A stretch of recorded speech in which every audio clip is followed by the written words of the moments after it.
அவன் ஏசாயா 59வது அதிகாரம் அதனுடைய 2வது வசனத்தை வாசியுங்கள்.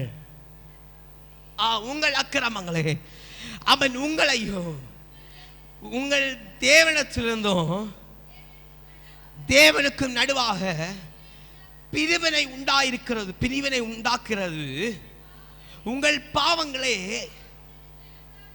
அவர் உங்களுக்கு செவிக்கொடாதபடிக்கு அவருடைய முகத்தை உங்களுக்கு மறைக்கிறதாம். அல்லேலூயா, அல்லேலூயா, அல்லேலூயா. இந்த ஏசாயா புத்தகத்திலே வாசிக்கிற முதல் சூழ்நிலை அவன் பிரிந்திருக்கிற, இயேசு விட்டு பிரிந்திருக்கிற ஒரு நிலை, இயேசு விட்டு பிரிந்திருக்கிற ஒரு சூழ்நிலை, அடிமைப்பட்டு போகிற பாவத்திற்கு அடிமைப்பட்டு போகிற, கஷ்டத்திற்கு அடிமைப்பட்டு போகிற, பலவீனத்திற்கு அடிமைப்பட்டு போகிற ஒரு சூழ்நிலை.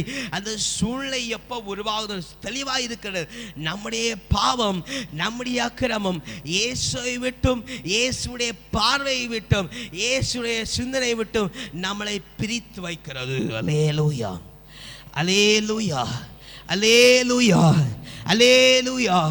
அப்ப இயேசுவை விட்டு நம்மளை பிரித்திருக்கிற காரியம் பாவம், நம்முடைய அக்கிரம், நம்முடைய செய்கைகள் தானே அவன் பிரித்து ஆண்டவர் விட்டு பிரிந்து போகிற. என்ன செய்ய பாச நாங்கள் செய்கிறோம், அவன் ஓரளவுக்கு நாங்கள் பயந்து தானே இருக்கிறோன்னு நீங்கள் சொல்வீங்க.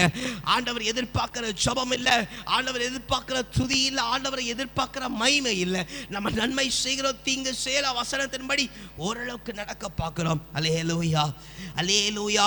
ஜெபம் குறையும் போது, பாட்டு குறையும் போது தானா ஆட்டோமேட்டிக்காக கசப்பும் கசடுகளும் வாழ்க்கையில் வருகிறது என்று சொல்லி நீங்கள் அறியவில்லையா? அவலமான கசப்புகளும் கசடுகளும் வாழ்க்கையில் வரும் பொழுது உங்களை இயேசு விட்டு அது விலகி போக செய்கிறது.